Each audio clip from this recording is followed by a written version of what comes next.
बिस्मिल्लाहिर्रहमानिर्रहीम। अस्सलाम वालेकुम स्टूडेंट्स, उम्मीद करते हैं कि आप सब खैरियत से होंगे। तो आज से हम शुरू करेंगे क्लास 5th साइंस, जो कि गवर्नमेंट ऑफ पाकिस्तान ने एक नया बुक मुतारिफ किया है based on single national curriculum के हवाले से है। तो इसी को स्टडी करना शुरू करेंगे। ठीक, तो इसमें जो पहला चैप्टर है वो है क्लासिफिकेशन ऑफ लिविंग ऑर्गेनिज्म। तो इसकी क्या करेंगे, सिर्फ एक्सरसाइज को हम कंप्लीट सीखेंगे, समझेंगे और क्या लिखना है, किस तरह लिखना है, वो भी हम इस वीडियो में सीखेंगे। ठीक, तो एक्सरसाइज शुरू करने से पहले आपसे छोटा सा रिक्वेस्ट है कि आप हमारे चैनल को सब्सक्राइब कर दीजिएगा। अगर वीडियो पसंद आए तो लाइक भी कर दीजिएगा। इसके अलावा अगर आपको बाकी वीडियो चाहिए हो तो उसका भी डिस्क्रिप्शन में आपको लिंक मिल जाएंगे, आप क्लिक करके वो भी देख सकते हैं। एक ही वीडियो में हम कंप्लीट सीखेंगे एक्सरसाइज को, चैप्टर वाइज हम सीखेंगे। इसके अलावा अगर मैथ के लेक्चर चाहिए हो तो उसका भी लिंक मैं आपको डिस्क्रिप्शन में दे दूंगा, आप वहां पे क्लिक करके देख सकते हैं। ठीक, तो आइए चलते हैं एक्सरसाइज की तरफ और एक्सरसाइज को अच्छी तरह से सीखेंगे। तो एक्सरसाइज इसमें जो पहला सवाल है वो है टिक द करेक्ट ऑप्शन। आपने दुरुस्त जवाब पे सही का निशान लगाना है, ये टिक कर देना है। ठीक, तो पहला है which one of the following is the food of an aquatic bird. तो which one of the following, जो यहाँ पे चार गिवन है, इनमें से कौन सा वाला इज द फूड पाँव है, यहाँ पे आपके पास फॉर फूड दिया हुआ है। ऑफ एन एक्वेटिक बर्ड, पानी में रहने वाले परिंदे। पानी में रहने वाले परिंदे की जो पाँव की साख है, इनमें से कौन सा वाला है। तो आप जानते ही है कि पानी में अगर एक जगह से दूसरी जगह मूव करना हो तो उसके पाँव की साख कुछ इस तरह से होना चाहिए ताकि वो इजीली एक जगह से दूसरी जगह मूव कर सके। तो आपने इसके ऊपर करना है टिक का निशान। ठीक, तो आप इसके ऊपर सही का निशान लगाएंगे। अगला है the cat belongs to which group. तो केट जो बिल्ली है वो किस ग्रुप में बिलोंग्स करते हैं। ठीक, तो आप यहाँ पे ऑप्शन देख लें।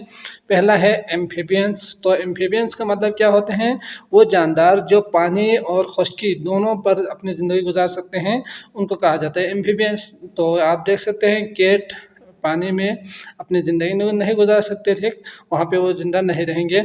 इसी तरह रेप्टाइल रेंगने वाले जो जानवर है वो तो ये रेंगते नहीं है। इसी तरह बर्ड है, तो ये बर्ड्स का मतलब क्या होते हैं, उड़ने वाले परिंदे, तो यकीनन केट उड़ नहीं सकते।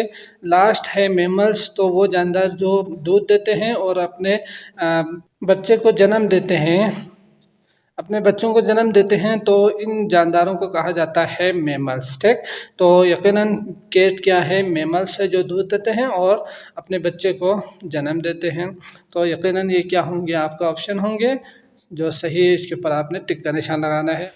पार्ट 3 है a fish respires through which organs. तो वो किस आर्गन्स की मदद से सांस लेते हैं। फिश मछली रेस्पायर सांस लेते हैं थ्रू विच आर्गन्स। तो आप जानते ही है कि हम इंसान फेफड़े की मदद से सांस लेते हैं, लंग्स की मदद से, लेकिन जो फिश है ना वो सांस लेते हैं गिल्स की मदद से। ठीक, तो आपने इसके ऊपर टिक का निशान लगाना है। ठीक, गिल्स की मदद से वो सांस लेते हैं पानी के अंदर रह के।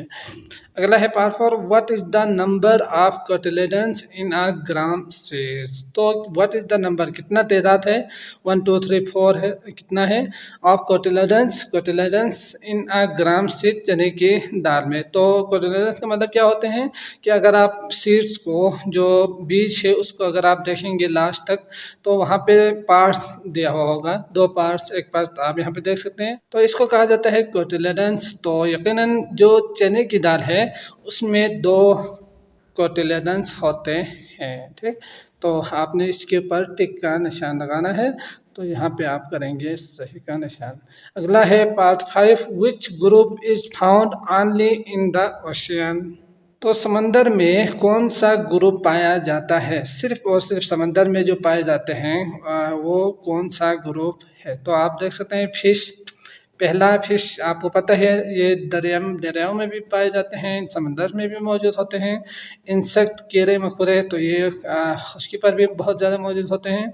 यहाँ पे काइनोड्रम्स है जो कि क्या है, सिर्फ और सिर्फ समंदर में ही पाए जाते हैं। ये वो ग्रुप है जो सिर्फ और सिर्फ समंदर में मौजूद होते हैं, जैसे कि स्टारफिश वगैरह है, तो ये सिर्फ समंदर की गहराइयों में बहुत ज़्यादा मौजूद होंगे ग्रुप की शक्ल में। और अगला डी एम्फीबियंस, तो ये पानी और खुश्की दोनों में रहते हैं, तो यकीनन समंदर में सिर्फ समंदर में तो नहीं होंगे। इसीलिए आपके पास जो ऑप्शन होंगे वो है ये वाला, तो आपने इसके ऊपर करना है टिक का निशान। ठीक, अगला है question number 2, right short answers. तो आपने मुख्तसर जवाबात लिखना है। यहाँ पे मुख्तसर जवाबात लिखें। तो पहला है, कुछ यहाँ पे कुछ पार्ट दिया हुआ है, तो इनको हम पहले वन बाय वन समझेंगे, फिर वन बाय वन एक एक करके लिखेंगे भी। ठीक, क्वेश्चन नंबर 2 है राइट शॉर्ट आंसर्स। तो आपने मुख्तसर जवाबात लिखना है। राइट लिखें, शॉर्ट आंसर्स मुख्तसर जवाबात। तो यहाँ पे पहला है डिफाइन बायोडाइवर्सिटी। तो पहले हम समझते हैं कि बायोडाइवर्सिटी क्या होते हैं। तो दुनिया में अगर आप इस अर्थ के ऊपर अगर आप देखेंगे तो मुख्तलिफ़ किस्म के जानदार होते हैं जो कि ग्रुप्स में रहते हैं। ठीक, जैसे कि हम ह्यूमन बींग्स हो गए, मुख्तलिफ़ किस्म के परिंदे, पानी में रहने वाले जो मछलियाँ हैं, वो सब एक ग्रुप की शक्ल में रहते हैं। तो किसी ख़ास मखसूस जगह पे, एक स्पेसिफिक जगह पे मुख्तलिफ जो जानदार है उसकी अक़साम को, यानी उसकी अक़साम की जो तादाद है उसको कहा जाता है बायोडाइवर्सिटी। ठीक, मतलब क्या हुआ कि अर्थ पे पानी के अंदर भी देखें, खुश्की के ऊपर भी देखें, तो मुख्तलिफ किस्म के जानदार ग्रोह की शक्ल में हम मौजूद होते हैं। तो उनकी एक ख़ास जगह पे मौजूद मुख्तलिफ जानदारों की जो अक़साम है उसे कहा जाता है बायोडाइवर्सिटी। ठीक, तो इसके आंसर में हम क्या लिखेंगे, the number of kinds of living things, मतलब उसकी जो अक़साम है जिंदा जानदारों की, present at the particular place, एक ख़ास जगह पे मौजूद जो जानदार रहते हैं उसको कहा जाता है बायोडाइवर्सिटी। ठीक, तो आंसर में आप क्या लिखेंगे, the number of kinds of living things present at the particular place is called biodiversity. ठीक, तो the number of living things, जो जिंदा जानदार है वो प्रेजेंट मौजूद होते हैं एट ए पार्टिकुलर प्लेस, एक ख़ास जगह पे, एक मखसूस जगह पे जो मौजूद होते हैं उनके नंबर्स को कहा जाता है बायोडाइवर्सिटी। ठीक, क्वेश्चन नंबर 2 पार्ट 2 है state the importance of classification. तो आपने स्टेट द इम्पोर्टेंस बयान करना है, अहमियत को, ऑफ क्लासिफिकेशन, ग्रोहबंदी की। ठीक, तो ग्रोहबंदी की अहमियत को बयान करें। जानदारों की जो ग्रोहबंदी है उसकी क्या अहमियत है। तो यकीनन अर्थ के ऊपर बहुत से जानदार होते हैं, तो अगर हम उन सबको एक साथ रखेंगे तो मुताला करने में, स्टडी करने में, समझने में बहुत ज़्यादा डिफ़िकल्ट होंगे, मुश्किलात होंगे। ठीक, तो इसको हल करने के लिए हमने इनको मुख्तलिफ ग्रुप्स में तकसीम किया हुआ है ताकि हम उनकी स्टडी करने में आसानी हो, मतलब उनको हम इजीली स्टडी कर सकें, मुताला कर सकें। उनकी खसूसियात को देखकर हम उनको अलग अलग ग्रुप्स में कन्वर्ट करते हैं, चेंज करते हैं, ताकि हम वहाँ से मुख्तलिफ़ किस्म के जो नॉलेज है ना उसको इकट्ठे करके हम इजीली उनके बारे में जान सकें कि वो उनकी क्या क्या खसूसियात है, क्या क्या खूबी है। इस तरह हम आसानी के साथ स्टडी कर सकते हैं। इसीलिए हम क्या करते हैं, क्लासिफिकेशन करते हैं। तो इसके लिए हम लिखेंगे, तो इसके आंसर में आप लिखेंगे, due to classification we can determine the similarities and differences among organism. ठीक, तो इसके दौरान हम क्या करते हैं, ग्रोहबंदी के दौरान हम मालूम करते हैं उनके खसूसियात को जिसमें सिमिलरिटीज़ होते हैं और डिफरेंस। तो उन खसूसियात का जायज़ा लेते हैं उन ऑर्गेनिज्म में, उन जानदारों के। ठीक, इसके बाद क्या करते हैं, the structure and other characteristic of organism is also identify. तो हमें क्या क्या करना है, उनकी साख्त को, उनके किरदार जो भी जानदारों के हैं उनको हमें क्या करना है, शनाख्त करना है, उनको पहचानना है और उनका स्टडी करना है। ठीक, इसके बाद we can also known the relationship among organism.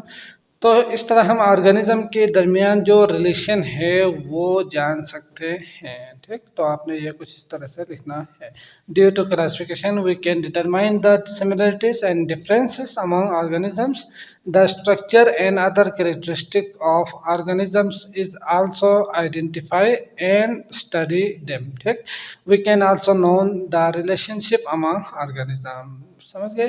तो अगला है और राइट द डिफरेंस बिटवीन, तो इसमें दो दिया हुआ है, एक है वर्म्स और इंसेक्ट। तो पहले समझते हैं वर्म्स और इंसेक्ट के डिफरेंस को कि उनमें क्या क्या चीज़ें डिफरेंस है, इसके बाद हम उसको राइट भी करेंगे।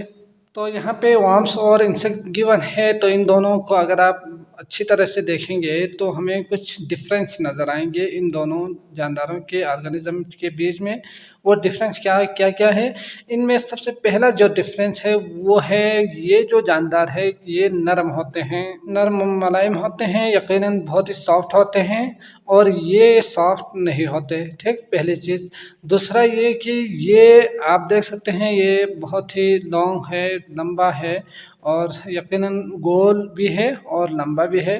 तो दूसरा डिफरेंस आप देख सकते हैं इसके अंदर, ये क्या है, लॉन्ग भी है और गोल है। ठीक, तो आप देख सकते हैं कि जो वर्म्स है उनकी साख्त यानी उनकी जो बनावट है वो गोल और लंबूतरे कह सकते हैं आप उसे, तो वो लंबूतरे होते हैं। और ये जो है वो क्या होते हैं, उनका जिस्म लंबा नहीं होते, उसका जो बॉडी है वो सेगमेंट में अलग अलग डिवाइड किया हुआ होता है, 1 2 3, जैसे कि आप देख सकते हैं यहाँ पे सेगमेंट बनाया हुआ है, तो इस तरह होते हैं, और इनका सेगमेंट नहीं होते। ठीक, और तीसरी बात, ये जो जानदार है ना ये इनवर्टिब्रेट है, यानी इसके जो बैकबोन्स है वो नहीं होते हैं। और दूसरा, अगर हम इसमें एक और चीज़ डिफरेंस अगर देखें तो इस तरह के जो जानदार है वर्म्स है उसके टांगे नहीं होते हैं, यकीनन आप देख सकते हैं इनके टांगे नहीं है। ठीक, ये रेंगते हुए आगे मूवमेंट करते हैं। तो यही सारी चीज़ें हम लिखेंगे डिफरेंस में। ठीक, तो यकीनन इनके सॉफ्ट बॉडी होते हैं, इसके लिए हम क्या लिखेंगे, इनके सॉफ्ट बॉडी होते हैं, इनके जिस्म गोल होते हैं, लंबूतरे होते हैं। ठीक, और तीसरा आप यहाँ पे लिख सकते हैं इनके टांगे नहीं होती। और इसके लिए आप क्या लिखेंगे, बैक बोन है ना वो नहीं होते, यानी इनवर्टिब्रेट कहा जाता है उसे। और दूसरा कत्तादार होते हैं, सेगमेंट में होते हैं। और तीसरा आप इसे कह सकते हैं कि इसका 3 अलग अलग पार्ट्स बनाया हुआ है, यहाँ पे लिखा हुआ भी है हेड, थॉक्स और एब्डोमेन, तो ये 3 सेगमेंट में डिवाइड किया हुआ है। ठीक, तो यही लिखेंगे। तो पहले लिखते हैं, इसके बाद इसको रीड भी करेंगे। तो क्वेश्चन नंबर 2 के पार्ट बी है आपके पास, write the difference between worms and insect. तो हम अच्छी तरह से समझ चुके हैं। तो वर्म्स के क्या होते हैं, worms are soft bodies animal, उनके जो बॉडी है वो नर्म मुलायम होते हैं, यकीनन बहुत ही नरम होते हैं।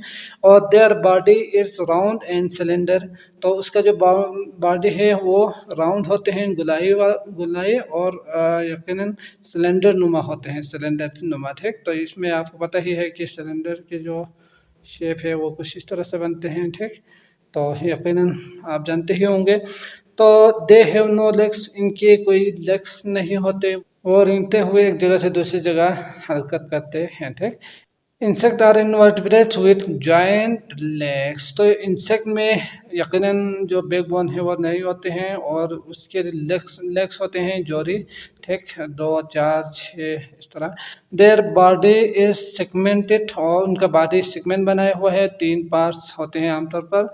The body is divided into 3 parts, तो बॉडी 3 हिस्सों में डिवाइड किया हुआ है। ठीक, हेड, थ्रॉक्स और एब्डोमेन, तो आपने ये भी लिखना है, समझ गए। तो ये था difference between worms and insects. तो आते हैं पार्ट इसका बी को समझते हैं, इसमें क्या दिया हुआ है, difference between amphibians and reptiles. तो पहले समझते हैं एम्फीबियंस और रेप्टाइल में क्या क्या डिफरेंस है, इसके बाद हम दोबारा इसको भी लिखेंगे। ठीक, तो एम्फीबियंस में अगर आप देखेंगे तो वो तमाम जानदार जो खुश्की पर भी रहते हैं और के अंदर भी वो रहते हैं, या वो वहाँ पे ज़िंदा रह सकते हैं, तो उन तमाम जानदारों को हम क्या कहेंगे, एम्फीबियंस कहेंगे। तो ये वो जानदार होते हैं जो ज़मीन पर भी रह सकते हैं और पानी के अंदर भी वो रहते हैं और ज़िंदा रह सकते हैं। और ये तमाम जानदार क्या करते हैं, अपने स्किन और लंग्स के ज़रिए रेस्पायर करते हैं, जैसे कि हम ह्यूमन बीइंग रेस्पायर किस के थ्रू करते हैं, लंग्स के थ्रू करते हैं, फेफड़े के थ्रू। तो यकीनन ये जो जानदार है ये अपना जो सांस है ना वो स्किन और लंग्स के ज़रिए लेते हैं। ठीक, इसके बाद आप ये लिख सकते हैं कि ये जानदार रहते ज़मीन पे है अक्सर, लेकिन जो अंडे है ना वो पानी में देते हैं। ठीक, मतलब क्या हुआ कि ये जानदार पानी में अंडे देते हैं और खुश्की पे ज़्यादातर वो अपना वक़्त गुजारते हैं। ठीक, तो एम्फीबियस में पहली चीज़ वो ज़मीन पर भी रह सकते हैं, खुश्की पर भी, और इसके अलावा पानी के ऊपर भी वो रहते हैं। इसके अलावा वो सांस लेते हैं स्किन और लंग्स की मदद से। और तीसरा जो पॉइंट है वो हम यहाँ पे लिखेंगे कि वो अपने अंडे पानी के अंदर देते हैं और रहते ज़मीन पे है। ठीक, और इसके बाद अगला है रेप्टाइल्स, तो इसको भी समझते हैं। तो रेप्टाइल्स में जो डिफरेंस है वो क्या है कि रेप्टाइल्स के जो जिल्द है वो बहुत ही सख्त होते हैं और खुश्क होते हैं। इसके बाद खुरदरे भी होते हैं यकीनन, और इसके अलावा इनको रेंगने वाले जानदार भी आप कह सकते हैं। ठीक, इनको क्रीपी एनिमल्स कहा जाता है। इसके अलावा ये क्या करते हैं, रिप्रोडक्शन के लिए अंडे देते हैं। ठीक, तो ये 3 पॉइंट्स आप यहाँ पे लिखेंगे तो बहुत हैं डिफरेंस में, तो यही 3 पॉइंट्स आप लिखेंगे। तो देखते हैं आंसर्स में क्या लिखेंगे। तो इनके डिफरेंस में आप लिखेंगे amphibians can live on land, ज़मीन पर भी वो रहते हैं, एंड आल्सो इन वाटर, और पानी के अंदर भी वो रहते हैं, वो अपनी ज़िंदगी वहाँ पे गुजार सकते हैं। ठीक, they respire through lungs and skin, वो सांस लेते हैं लंग्स की मदद से, फेफड़ों की मदद से और स्किन की मदद से। दे द यहाँ पे दे होना चाहिए था, they live on land but lay eggs in water. ठीक, तो वो रहते हैं ज़मीन पे, खुश्की पे, और अंडे देते हैं पानी के अंदर। अगला रेप्टाइल्स है, तो ये क्रीपी एनिमल्स है, रेंगने वाले जानदार है, तो आप लिख सकते हैं reptiles are called creepy animals भी आप लिख सकते हैं। Their skin is thick coarse and dry, तो उनके जो जिल्द है ना वो खुरदरी, सख्त और यकीनन खुश्क होते हैं। These animals lay eggs on land, तो ये जानदार क्या करते हैं, अंडे देते हैं खुश्की के ऊपर। ठीक, तो ये खुश्की के ऊपर अपने अंडे देते हैं, अपने रिप्रोडक्शन के लिए वो अंडे खुश्की पर देते हैं। ठीक, तो आगे देखते हैं। अगला सवाल है हमारे पास, what is the similarities between fungi and animals. ठीक, तो अब क्या करना है, अब हमने सिमिलरिटीज़ को लिखना है, जो सेम है, एक जैसी जो खुसूसियात है उनको आपने लिखना है। यहाँ पे हमने डिफरेंस लिखा था कि उनमें क्या क्या डिफरेंस है। अब हमने क्या करना है, सिमिलरिटीज़ को लिखना है, जो फंजाई और एनिमल्स के जो सिमिलरिटीज़ है उनको आपने लिखना है। ठीक, तो पहले समझते हैं कि कौन कौन सी सिमिलरिटीज़ है, इसके बाद हम आंसर को भी लिखेंगे। तो फंजाई और एनिमल्स में जो सिमिलरिटीज़ है वो क्या क्या है वो हम देखते हैं। तो अगर आप इन दोनों में जो सिमिलरिटीज़ है वो देखेंगे तो some fungi are made of one cell, तो एनिमल्स के मोर देन वन सेल होते हैं। तो यहाँ पे many fungi are made up of more than one cell, तो ये चीज़ दोनों में सिमिलरिटीज़ है कि मुख्तलिफ कुछ जो फंजाई है ना, मैनी फंजाई वो मोर देन वन सेल होते हैं। ठीक, एनिमल्स के भी मोर देन वन सेल होते हैं और फंजाई के भी मोर देन वन सेल्स हो सकते हैं कुछ के। ठीक, तो एनिमल्स और फंजाई में ये चीज़ सेम है। इसके अलावा अगर हम देखेंगे तो दे डू नॉट हैव क्लोरोफिल, तो ये चीज़ दोनों में कॉमन है, मुश्तरका है, जानवरों में भी और इसके अलावा फंजाई में भी दोनों ये चीज़ सिमिलर है कि उन दोनों के अंदर क्लोरोफिल मौजूद नहीं होते। इसके अलावा तीसरा पॉइंट आप यहाँ से देख सकते हैं, they observe food from the place where they live. ठीक, तो वो ये जहाँ पे भी रहते हैं वहीं से वो ऑब्जर्व करते हैं फूड को। और एनिमल्स भी क्या करते हैं, वो पौधों पर इन्हिसार करते हैं। ठीक, ये चीज़ हम जानते ही है कि जानवर जो है ना वो पौधों और दूसरे जानवरों पे इन्हिसार करते हैं। ठीक, तो यहाँ से आप 3 पॉइंट्स ले सकते हैं। Many fungi are made of more than one cell. ठीक, पहली चीज़, दूसरा they do not have chlorophyll, और तीसरा they observe food from the place where they live. तो ये 3 कॉमन चीज़ें हैं जो दोनों में मुश्तरका है, तो आप इन तीनों को लिखेंगे। ठीक, तो अलग अलग लिखें या एक साथ लिखें वो आपकी मर्ज़ी। तो लिखते हैं, यहाँ पे शुरू करते हैं, इसको लिख के फिर समझेंगे अच्छी तरह। ठीक, तो हमारे पास जो सवाल था वो था, what is the similarities between fungi and animals. तो सिमिलरिटीज़ जो सेम चीज़ें हैं, एक जैसी जो चीज़ें हैं उन दोनों के दरमियान, फंजाई और एनिमल के बीच में, उसको आपने लिखना था। तो similarities between fungi and animals लिखेंगे ऊपर। इसके बाद आप यहाँ पे हमने सीखा 3 पॉइंट्स, उसको 1 बाय 1 लिखेंगे, ठीक। तो मैंने यहाँ पे अलग लिखा है दोनों को, आप एक करके भी लिख सकते हैं, वो मसला नहीं है। तो मैंने अलग करके लिखा है ताकि अच्छी तरह से वाज़ेह हो जाए कि इन दोनों के बीच में क्या सिमिलर है, ठीक। तो many fungi are made up of more than one cell. तो बहुत से ऐसे फंजाई है जो मोर देन वन सेल्स होते हैं, उनके अंदर से एक सेल से भी ज़्यादा हो सकते हैं। और वैसे भी बहुत से फंजाई ऐसे हैं जिसके अंदर एक ही सेल होते हैं। तो इनमें एक जो कॉमन चीज़ एन आर लाइक फिलामेंट्स की तरह होते हैं, ठीक। तो पहली जो कॉमन चीज़ है वो है मोर देन वन सेल। तो आपने इसमें भी लिखना है एक ग्रुप ऑफ ऑर्गेनिज्म, वो तमाम organism which consist of more than one cell are called animal. तो एनिमल वो तमाम जानदार जिनके अंदर मोर देन वन सेल हो उनको कहा जाता है एनिमल्स। तो ये दोनों चीज़ें दोनों क्या है, फंजाई और एनिमल में सेम है, मतलब दोनों में मोर देन वन सेल होते हैं। इसके बाद दे डू नॉट हैव क्लोरोफिल। तो यकीनन इसमें भी दे डू नॉट हैव क्लोरोफिल है, मतलब उनके अंदर क्लोरोफिल नहीं होते हैं, ठीक। तो ये चीज़ सिमिलर है। इसके बाद so they can not make their own food, इस तरह वो अपनी खुराक नहीं बना सकते, ठीक हो गया। यहाँ पे भी so they can not make their own food आप लिखेंगे। इसके बाद अगला जो पॉइंट है वो है they observe food from the place where they live. जहाँ पे वो लेते हैं वो क्या करते हैं, एब्जॉर्व करते हैं, जज़ब करते हैं खुराक को, ये जो फंजाई है वो, ठीक। और इसी तरह ये जानदार आप और हम जानते ही हैं कि एनिमल्स और प्लांट्स के ऊपर वो डिपेंड करते हैं, इन्हिसार करते हैं, ठीक, एनिमल्स। तो यकीनन एक एनिमल दूसरे एनिमल्स को खाते हैं, उसके गोश्त को या मुख्तलिफ चीज़ों वसाइल है। तो ये अलग टॉपिक है, इसके ऊपर हम डिस्कस करेंगे। They depend on the other animals and plants for getting food. वो खुराक हासिल करने के लिए दूसरे जानदारों और पौधों पे इन्हिसार करते हैं, ठीक। तो ये कुछ पॉइंट है, इनको अच्छी तरह से ध्यान में रखना है, तो इस तरह आप अच्छी तरह इसको याद भी कर पाएंगे, ठीक। आगे देखते हैं अगला क्वेश्चन नंबर 5। तो शॉर्ट आंसर में लास्ट जो सवाल है वो है write one characteristic and one example of Monera and protista. तो इन दोनों के एक एग्जांपल और एक कैरेक्टर आपने लिखना है, ठीक। तो मोनेरा और प्रोटिस्टा का जो कैरेक्टर और एग्जाम्पल है उसको पहले देखते हैं, इसके बाद हम इसको लिखेंगे, ठीक, आंसर। तो मोनेरा और प्रोटिस्टा में जो कैरेक्टर अगर आप देखेंगे तो यहाँ पे आप बहुत से लिख सकते हैं, लेकिन एक अहम जो पॉइंट है वो है are made of one cell, ठीक। तो एक सेल से मिलकर बने हुए हैं। और यहाँ पे भी अगर आप देखेंगे तो मेड ऑफ वन सेल, तो एक सेल से बने हुए हैं, ठीक। तो आप ये लिख सकते हैं। इसके अलावा एग्जाम्पल में आप यहाँ बहुत से एग्जाम्पल बैक्टीरिया वगैरह, अमीबा, पैरामीशियम और बहुत से आप यहाँ से एग्जांपल ले सकते हैं। तो इनमें एक एक एग्जांपल आप इजीली लिख पाएंगे। तो आंसर लिखते हैं। तो हमारे पास जो क्वेश्चन है वो है write one characteristic and one example of Monera and Protista, ठीक। तो इसमें हम क्या लिखेंगे, Monera are made of one cell, their structure is very simple.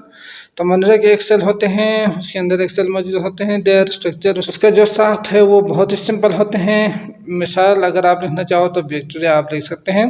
Protista usually, यहाँ पे एग्जांपल लिखना है तो इसके लिए बैक्टीरिया लिखेंगे। Protista usually live in water, पानी में ज़्यादातर रहते हैं, ठीक। तो यकीनन इसकी एक कैरेक्टरिस्टिक आप ये लिख सकते हैं, या सेल वाले दोबारा लिख सकते हैं। उसके एग्जाम्पल में आप क्या लिखेंगे, अमीबा, अल्जाई और भी बहुत से जानदार है, उनमें से आप एक एग्जांपल आपने यहाँ पे लिखना है, ठीक। तो इसको पॉज करके आप कॉपी कर लीजिएगा। तो अब आई होप आपको अच्छी तरह से समझ में आ चुका होगा। तो बाकी एक और प्रॉब्लम भी है, उसको भी देखते हैं यहाँ पे। तो इसमें थर्ड दिया हुआ है कंस्ट्रक्टेड रिस्पॉन्स क्वेश्चंस, ठीक। तो some animals have internal skeleton of cartilage such as shark and stingray. They feed on other animals by predation. What is the importance of cartilage in their life, ठीक। तो यहाँ पे अगर आप देखेंगे तो बहुत से जानदार जानवर ऐसे हैं जिनके जो अंदरूनी ढांचा होते हैं ना, जो हड्डी होते हैं वो कार्टिलेज का होता है, ठीक, कार्टिलेज। तो जैसे कि यहाँ पे शार्क और स्टिंगरे का जो एग्जांपल है वो दिया हुआ है। तो वो क्या करते हैं, दूसरे जानवरों को शिकार करके खाते हैं। ठीक, तो they feed on the animal by predation. तो इसकी अहमियत क्या है, कार्टिलेज उनकी ज़िंदगी में क्या अहमियत रखते हैं। ठीक, तो हड्डियों के जो नीचे बहुत ही मजबूत एक टिश्यू से बने हुए होते हैं। तो कार्टिलेज एक बहुत ही मजबूत कनेक्टिव टिश्यू से बने हुए हैं, जिससे उसका जो बॉडी है ना वो बहुत ही लचकदार होते हैं। ठीक, उसका जो बॉडी है वो बहुत ज़्यादा लचकदार होते हैं और जिस्म की जो मूवमेंट है उसको उसकी सलाहियत को बढ़ाते हैं। मतलब एक जगह से दूसरी जगह अगर आप उसने मूव करनी हो तो उसकी जो सलाहियत है उसको बढ़ाते हैं इसी वजह से। ठीक, और उससे फ़ायदा क्या होते हैं कि उसको शिकार करने में आसानी होती है। ठीक, वो इजीली शिकार कर सकते हैं। मतलब क्या हुआ कि उसकी अहमियत ये हुई कि जो कार्टिलेज है वो बहुत ही मजबूत एक टिश्यू से बने हुए होते हैं और इसका जिस्म बहुत ही लचकदार होते हैं और उससे क्या होते हैं कि उसका मूवमेंट वो इजीली कर सकते हैं और शिकार करने में आसानी रहती है। ठीक, तो इस वजह से ये कार्टिलेज अहमियत रखते हैं।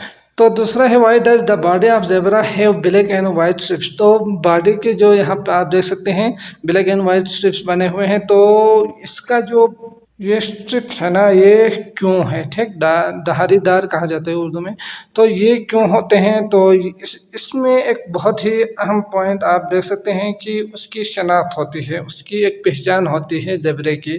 ठीक, और दूसरा ये कि ये एक मुनफरद बनाती है, उसकी जो लुक है ना वो डिफरेंट बनाते हैं दूसरे जानवरों से। और तीसरा, जिस तरह हमारा फिंगरप्रिंट है, तमाम इंसानों के फिंगरप्रिंट्स डिफरेंट होते हैं, इसी तरह हर जो जेब्रा है ना उनका ये जो लाइनें हैं वो डिफरेंट होते हैं। ठीक, तो आपने इन चीज़ों को याद रखना है। अगला है why are the ears of elephant large. तो एलिफेंट का जो एयर है ये बहुत ही बड़ा क्यों होते हैं। तो आप जानते ही है एलिफेंट के जो बॉडी है वो बहुत ही बड़े होते हैं।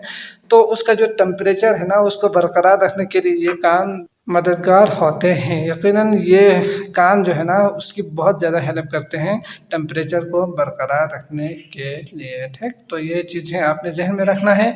तो यहाँ पे investigate the factor responsible for the extinction of biodiversity. तो बायोडाइवर्सिटी के जो खात्मा करने वाले जो अवामिल है, फैक्टर्स है, उसके बारे में आपने तहकीक करना है। ठीक, तो इसके बाद give an example of extinct and endangered animal. तो investigate what type of animal are most likely to be extinct. ठीक, तो यहाँ पे अगर आप देखेंगे तो दुनिया में बहुत से जानदार ऐसे हैं जो नापेद होने का अंदेशा है, यानी ख़त्म होने वाले हैं। तो इसके क्या क्या वजूहात है वो आपने लिखना है। ठीक, तो यकीनन इसमें आप ये भी देख सकते हैं कि उसका जानवरों की जो ख़ात्मा है उसके अवामिल में आप ये देख सकते हैं कि उसका जो रहने की जगह है वो तबाह हो रहे हैं, ख़राब हो रहे हैं। और दूसरा ये जो जंगलात की कटाई वगैरह है, दरख्तों की कटाई वगैरह, उसकी वजह से भी ये ख़त्म हो सकते हैं। और इसके अलावा और भी बहुत कुछ लिख सकते हैं। और इसके अलावा यहाँ पे दूसरा जो पार्ट है वो है give an example of extinct and endangered animal. तो कुछ एग्जांपल दे दें। तो पाकिस्तान में अगर आप देखेंगे तो कुछ ऐसे जानदार है जो अभी इस वक्त नापेद होने का अंदेशा है। तो इसमें एक हमारे कौमी जो जानवर है मारखोर, और दूसरा आपको पता ही है इंडस डॉल्फिन, जो कि इस वक्त बहुत ही कम रह चुके हैं। और भी बहुत से आप जो मिसालें दे सकते हैं जिसमें सब्ज़ कछुआ वगैरह है, बर्फानी चीता वगैरह है। तो ये तमाम जानदार इस वक्त ख़त्म होने वाले हैं या नापेद होने का अंदेशा है। ठीक, तो इसके फैक्टर्स में आप बहुत कुछ लिख सकते हैं आप अपने हिसाब से। मैंने एक दो बता दिया है कि उनका जो रहने की जगह है वो ख़त्म हो रहे हैं। और दूसरा ये कि जंगलात की कटाई वगैरह ये भी एक सबब बन सकते हैं। ठीक, तो मैं उम्मीद करता हूँ कि आपको ये लेक्चर अच्छी तरह से समझ में आया होगा, पसंद आ चुका होगा। तो अगर समझ में आए हैं, पसंद आए हैं, तो यकीनन हमारे इस वीडियो को लाइक ज़रूर कर दीजिएगा। अगर चैनल को सब्सक्राइब नहीं किया है तो सब्सक्राइब भी कर दीजिएगा। अगले वीडियो तक के लिए मुझे इजाज़त दीजिएगा। अल्लाह हाफिज़।